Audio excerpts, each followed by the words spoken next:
Hey everybody, Scout Crafter here again. Welcome back to the show. I hope you had a great week. We have a great show planned for you today. Really, if you like tool restorations and cleanups, this is up your alley. We got a couple great ones. We also got some poor man flea market stuff. So what do you say we get started right away? Next up, for those of you who are just getting into the hobby, a lot of times you'll come across a tool that you might want to restore, and there are certain tools that are easy restorations and others that are a nightmare. This here is a tool that I would never choose to restore for the simple reason that, number one, you can't take it apart, so you'll never be able to get all these pits and things out, but you can get this into working that it looks decent and it works decent. Right now it's very tight, but it's closed. The jaws aren't really, there's a little nick on one of them, but not too bad, just some rusting on there. Let me show you the best you could do, and that's all you should do with something like this. Do not try and restore this, just give you more problems than you can. The first thing we're going to do is try and get rid of this rust using the Dremel and get in all around and every bit of rust that you could see using the Dremel and wire brush.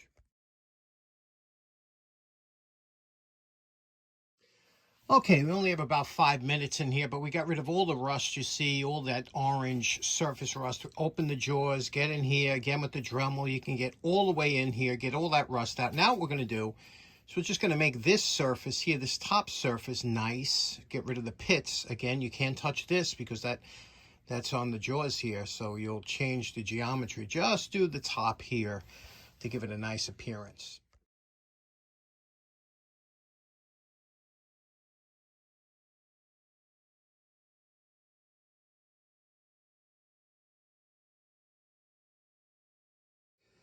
Next up, we're going to give a quick sharpening, and if you don't have a good set of good needle files, they are a great addition to any shop, and they come in all different sizes and profiles. I'm taking the flat on one side, half moon on the other, not quite half round, a little bit elongated. And what we're going to do is you open up your cutters like this, and what we're going to do, there's a coarse and a fine. I already did the coarse. Take the fine then, and we're just going to run this again, keeping the same bevel. See that bevel? This is the bevel here. Keep that same exact bevel and just skate your file across the tip here if there's any burr. You should feel no burr when you come across there. There was a burr before. I took it off. Now I'm just going over it fine. Okay? Then after you finish, see if you have a little burr here. If you do, if you feel it with your thumbnail going across here, take the flat side of the same file and just go across and remove that flat burr. Do not go with a bevel this way. Just keep it flat, run it across the edge until that you can see the shine coming up on there. There was a burr there. Just take that off, okay? Once that burr is off there and you can't feel it anymore, just a couple strokes back here, okay? Just like this to feel it. And now you do that on both sides. Look how nice and smooth these are now, right? And let's test them out cutting wise. Okay, now you can see what we did here, and I just went over it with the fine flap disc here to just give it a better appearance. I blued the outside here, the edges. Again, it kind of hides the pitting a little bit. We will get to the handles later on, but right now we're just tuning up, making sure it works well. It is super smooth now, right? It was hard before. Let's go see if how it cuts. To test cutting, I always like to first off start with a zip tie. Zip ties are always a good indication of how it cuts, and you can see here it's zipping right through the zip tie. And then we'll take a piece of stranded older cable here. This is a little bit more difficult to get through, but we'll try and cut through here. And you can see here it's a little bit tight on one edge. Try it again. There we go. It cuts through, but again, these are only meant for that kind of soft material cutting. Now we're going to go and do the handles up. Now I wonder what I'm going to do the handles up with. Let's take this here and watch this here. There is nothing that works better on plastic or these vinyl handles than this tub of towels, So I look for an excuse every day to use them if I can, because I'm really a fan of this product. But You can see here we're going to wipe this down here. Again, these aren't meant to be restored or anything. They're just meant that you're not embarrassed to have them in your toolbox or whatnot. So we'll scrub these down, and then we'll give it a coat of wax, and we're good to go. Okay, so in closing, what do you think of this turnaround here? We took a pair that was very embarrassing, you know, and now it's a nice pair you wouldn't mind having in your toolbox. Again, this is what this hobby's all about, right? You can have fun with a $1 tool just as much as you could with a $100 tool. It's all about getting them back in service. What do you think of that? Okay, next up real quick, you remember last week we did a couple of these nice wood head explosion proof drop lights, and I told you I have some vintage ones. Well, I went to put these away and I found one that I forgot about almost, and look at this one here. This one here is a vintage wood head, same type, but you could see the difference. You see the difference in these two? This one here compared to the newer style. First of all, the casting on the cage was kind of primitive on the older one. This one here, it's a little bit nicer. But the other one, the old one, has a Bakelite handle. Okay, this is Bakelite, and very other one. And the hook is a little bit, I don't know if that's after somebody made that. We'll do better than that. I don't like that hook. This is the hook that's on here. We could do something like that maybe, but and that's it. We'll clean it up. This one here, what's interesting about this one, it's got some wear on it and says USAF 362. Can you see that? USAF, so maybe it was somewhere in the Air Force. This thing could talk, right? So what do you say we clean this up and we do the same thing with this cord? We're going to cut off. We only need about 8 feet. We're going to make an extension cord out of this, and let's get to that.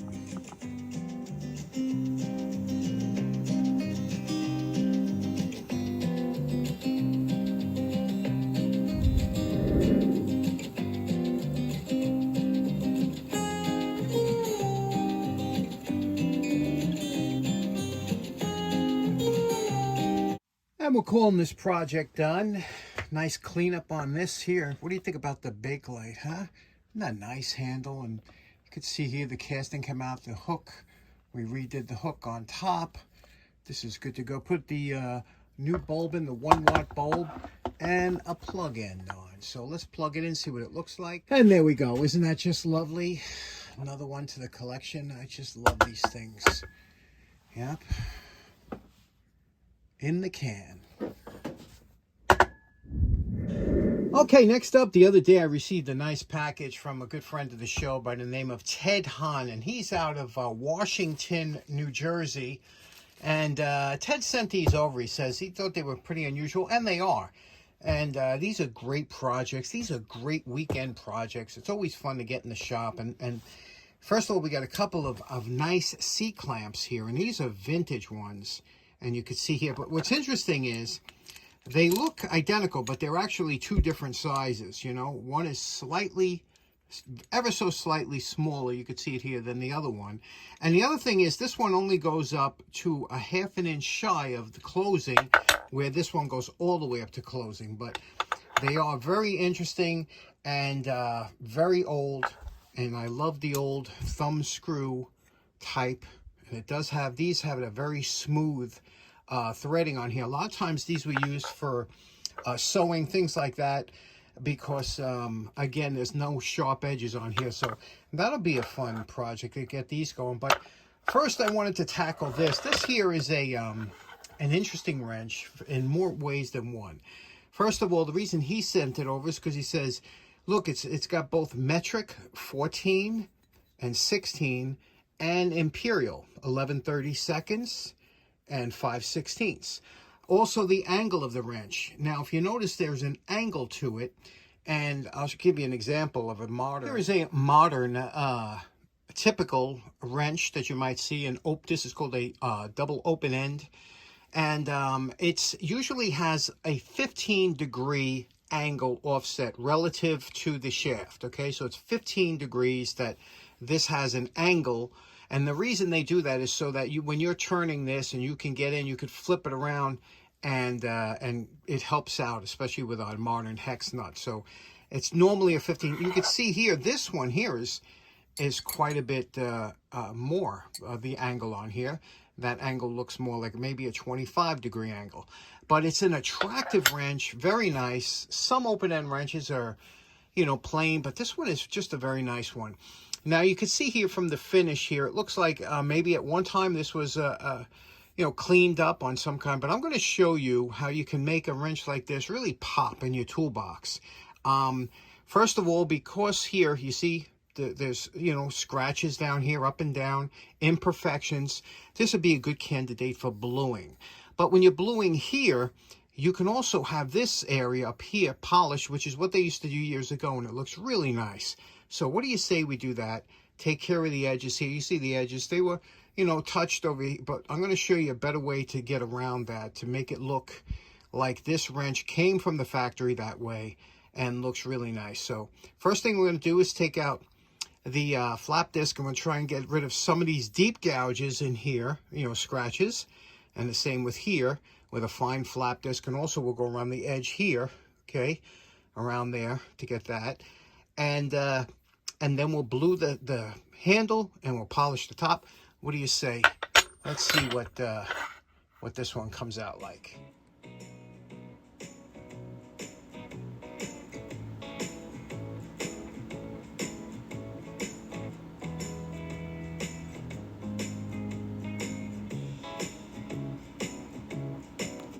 Now we finished, we got rid of all the pitting, all the rust, we got cleaned it up. Now we just have to hit it with the fiber wheel and blend everything in, but it looks real good now, and you could even leave it like this if you wanted. Okay, we're calling this project done. What do you think about this here? We made it look, so, you know, I always think about what the original designer would have been happy with, and I think this is just a lovely wrench. It's blued here, a light bluing on the handle, polished head here, bluing around the edge. You see, we did the edge up nice. And that looked good. You didn't even have to blue it. You know, there was no errors or scratches or anything. But, and then we did this into a kind of a mirror polish, right? Pretty good. And what do you think of that? And we also highlighted the letter 16. You see that? 11/32. And how we did that is we blew the wrench and then we lightly touched it to a fine belt just to take off the bluing off the numbers. I think this is just a nice addition to the toolbox. What do you think? I think Ted would like it. Next up, our good buddy Frank Palacia sent a box the other day of two great tools to work on. This one here is a Yankee screwdriver. We're familiar with these. When you see brass over here, a lot of times they didn't come that way. What happens is they wear off when you clean them or something like that. It'll go right to the brass because this nickel plating is very light on here. These screwdrivers are great. If you turn this handle to the right here, it will unlock it. You can see it unlocks it's got a very strong spring in here, but this needs some work. It's we got to take it apart and work on it. We'll do that. But first of all, we want to hit this wrench here. This one here. You know I love Trimo wrenches, and I've done a few of them on the channel. This one here. I think Frank said it might have been like new old stock or something, but it looks like there was some work done on it at one time, but I don't know. There's always a few things about Trimo I liked. I just like the design, but this one here needs a little bit of TLC. You can see the rust here, you know, because this would come black and this was silver from the factory. And, you know, it does get rusted, but it wasn't banged on. Let's take it apart and see what we have and work on this. Now, the first thing I want to point out here is before we take it apart is, if you notice, these wrenches have a little bit of slop always built into them. You see that moving back and forth? And that slop, you know, helps them operate. If they were too tight, if their tolerances are too close, these things will never operate. As you can see, it's a little bit stiff now, even because of the rust. You know, it's just that it's taken away that tolerance, that slop tolerance you need. But I have a way to get around that and still keep it tight. So remember that slop up here. Remember the overall condition. So let's take it apart. Now, there are only 4 parts to this wrench, and one is they always had this this washer here, and you could see that washer is kind of an oddball washer. It fits in the ring here, And that's to try and keep this again from moving around too much. But you can see here the patent date on here is it's on this one here. It says patent December 19th 2011. And you can see here we got a little bit of an inclusion, you know, that's when they're forging, they grind this part. And this is a factory grind on there. You see it? You see that grind? So they go real quickly on machines, just basic, and that's why they paint it. Now, with handles, the problem when you paint handles is there's always going to be chipping. So I like a lot of times to, if I'm making a tribute wrench like this, I like to polish the handle, leave the paint in here where it doesn't get touched and chipped on both sides.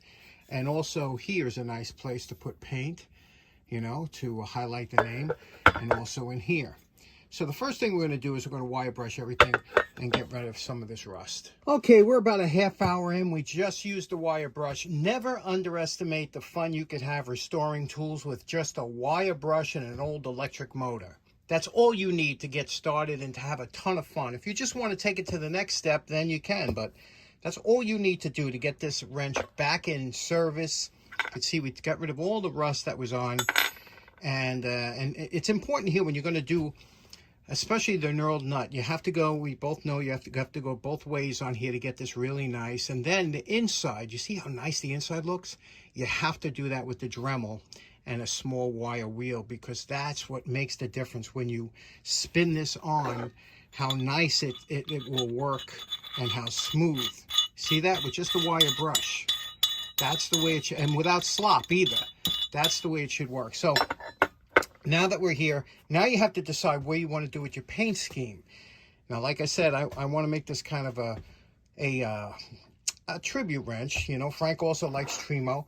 So you can see here, we could just leave it like this, or we can go over with the, but we're going to hit this with the flap. We'll get all them grind marks and pits out.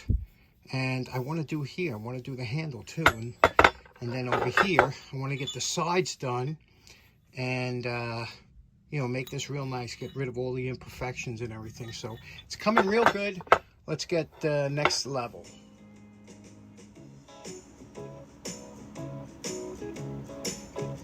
Okay, pro tip. Now, a lot of times you'll be taking a flap disc or sand, whatever you're doing to get it down nice, and you'll see these little pits. And I always tell you, you got to keep going, but you have to know the difference between a pit and an inclusion. A lot of times in these older castings, they had air pockets, or it was slightly porous. That's an inclusion. You could grind that out, but then you'll pop up another one, and then you could grind that out, another one will pop up. You'll be chasing your tail all the time. Know the difference between a pit from rusting, which you can get out, and inclusions, which you can't, and don't bother getting out. That looks perfectly fine. That's with the rough disc. Now, we didn't even go over it with the fine disc, and look, that's just the rough disc. That's a 60 grit disc, and look at that. So we can do better, but we want to get this nice and smooth, whether or not we'll blue this bottom part. We want to get this nice and smooth because, you know, look at that forge line. If we're going to make this a tribute wrench, right, we could do better than that. So on all of this, same with the top here. Look at the top here. See that forge line? Again, we want to make this a tribute wrench, not a user, everyday user. So that's why we're doing this.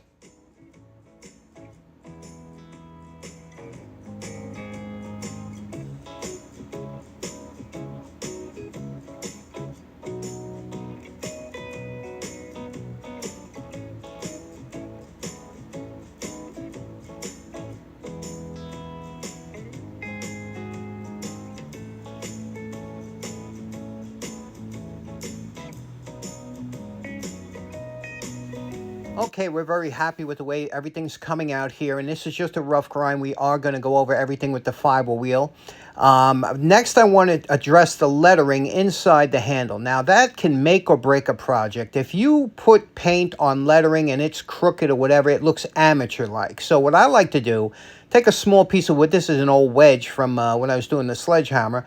Wrap it with some, this is an old belt, a sanding belt, and then just rub it back and forth, and that'll highlight the letters without putting any paint on them. It just takes that bluing or blacking off of it. You can see here as I go over it. And now look at that. That's just by scraping the top, leveling out the numbers and letters, and look how nice that pops against the original finish of the wrench. Now I went over everything with the fine disc, the 120 worn disc. You can see it leaves it to almost a mirror finish, but we don't want that actually because it makes a lot of fingerprints, but it does look nice, don't it? Okay, here's a tip exclusive to this channel, and that is, remember that wobble we were talking about, that side-to-side wobble? Well, now this is where you take care of it, okay? With the alcohol and some paper towel, make sure you clean in there, get it really spotless clean, so that the alcohol gets rid of anything that might be in there. Then take some JB Weld, okay, with an ice cream stick, and just, you're only going down 1 inch. You don't have to do the whole thing. You're only going down 1 inch from the top and 1 inch from the bottom, and just slather some JB Weld along. You don't need a lot. I always wind up putting too much, but the thing is, you're going to file it with a coarse file later. Okay, see what I'm doing here? I hope this is in frame, but you see what I'm doing? I'm just putting that on there like that. Now, later on, when this dries, we'll hit it with the coarse file, and we'll custom fit. So it should only come out, I don't know, 1/16 of an inch or something. That'll get rid of that wobbling, and you could make it nice. Now, there's no stress. The wrench stress is from front to back. There's no side-to-side stress that you have to worry. You say, oh, it's JB Weld, it's not strong enough. It's just to stop the slop. The next step is to fill in this area with red. A lot of the old wrenches had red in here in the Trimos, and that was the only color they had on the wrench. So I always like that look. It kind of really makes it pop, and that's why we went over there and got this all shined up. Same with the other side.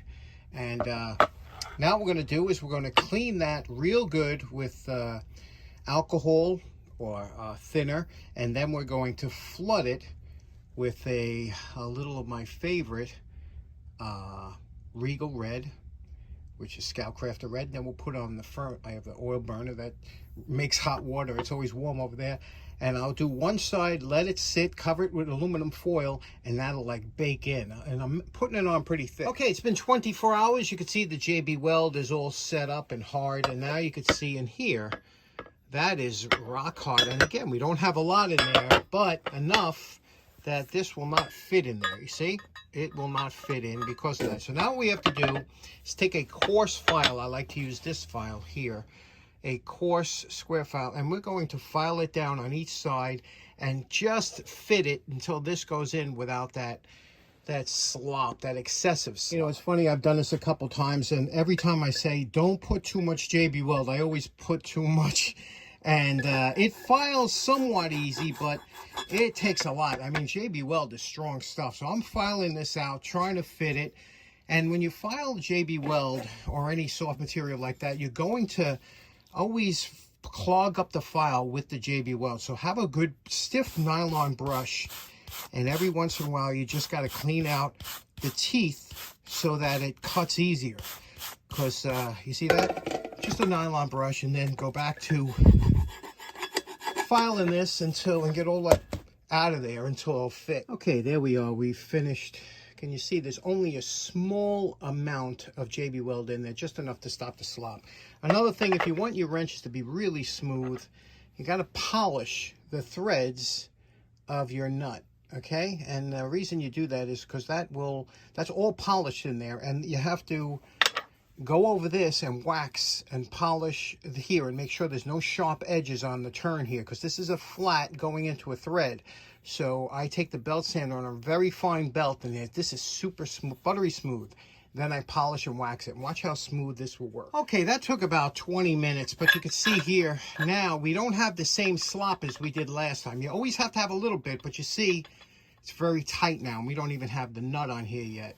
So now we can wax it and get ready for our final reveal. Now, you know my favorite part. Remember what Frank's Trimo wrench looked like before we started. And we're calling this project done. Now, you see what we did here.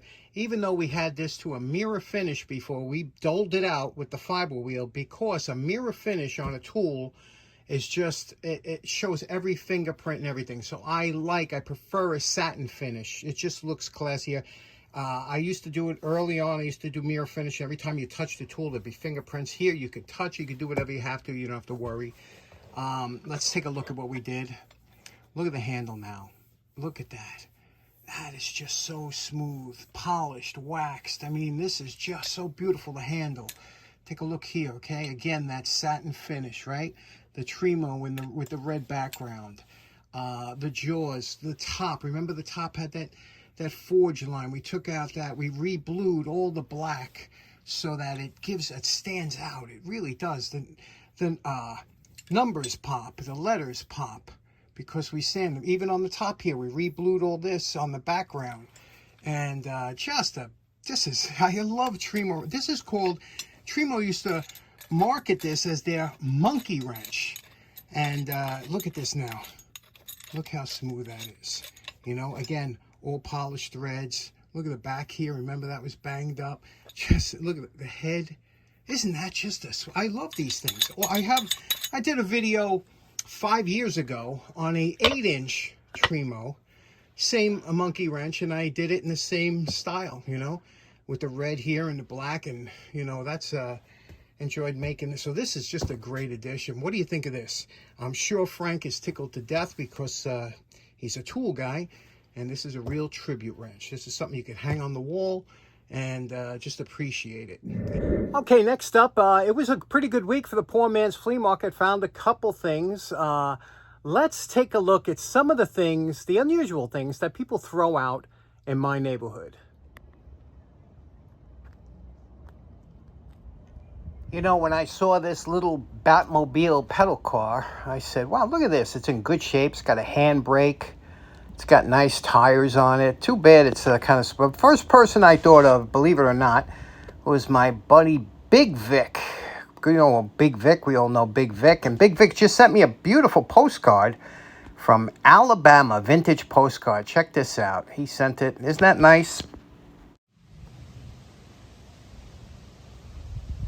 Here's something you don't often see thrown out, and that's 2 concrete elephants. Too heavy to carry home.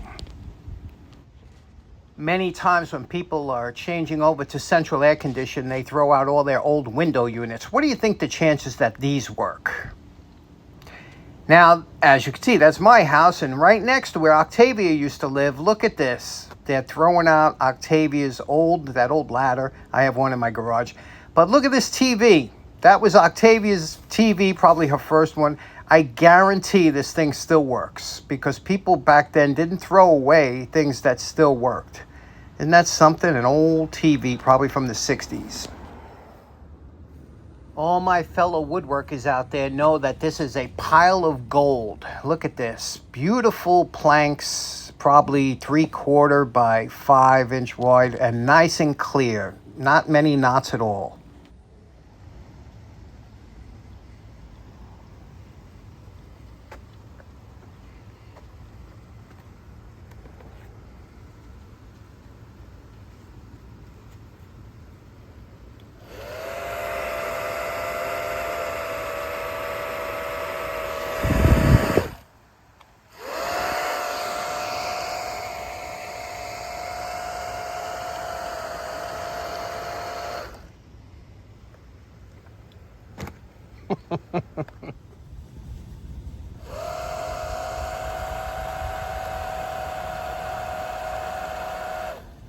Okay, so it turns out this is the bubble making machine. Nothing wrong with it. Battery seems a little bit weak. Now, I went online to check this. Look how much this thing runs. Look how much this thing costs. Can you imagine that? Somebody spent that kind of money, they're just going to toss it away. And then I was looking at it, and a couple complaints from the people were that it's got a battery operated operation, but it has no way to charge it. It says rechargeable, but there's no recharging jack on here at all. So that's why people were a little bit upset with this. First of all, this thing comes off here, okay? This comes off, and here is your bubble solution, okay? And that just screws in and unscrews from here. There we go. It's like a, see that? So that's how that screws in and unscrews. It's still got solution in it. It doesn't leak. which is nice. And then this goes on here, okay? It's very nicely made. Here's where the battery goes, I'm sure of it, because there's a little catch here. Let's open that up, see what we got. Okay, here we go. All right, here is our battery. And let's see, it says 18650. That's a standard 3.7 volt battery.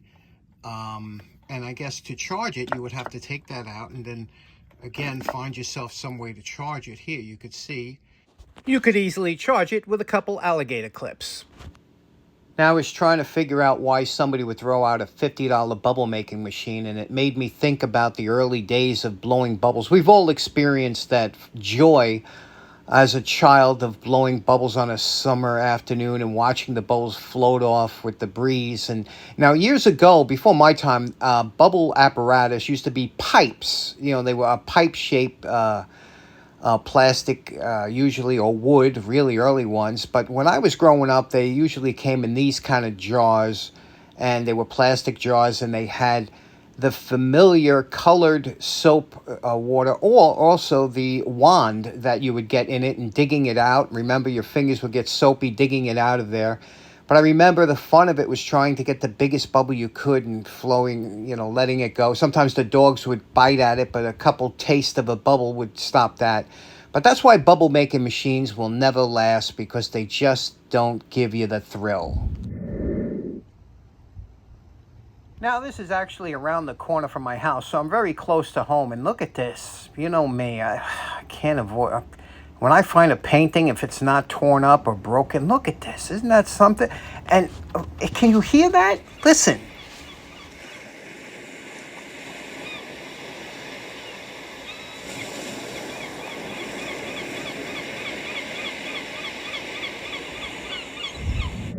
Okay, so in closing, really enjoyed today's show. It was a fun show, a lot going on. Special thanks to Ted and Frank for the send-ins. Fantastic stuff. Great projects for today's show. And also, I hope you enjoyed it. What do you think of that painting? Let me know in the comments if you like that painting. I can't leave a painting behind. I don't know what's wrong with me. Anyway, hope you enjoyed it. Take care now. Have a great week. We'll see you again Wednesday. Take care. Bye-bye.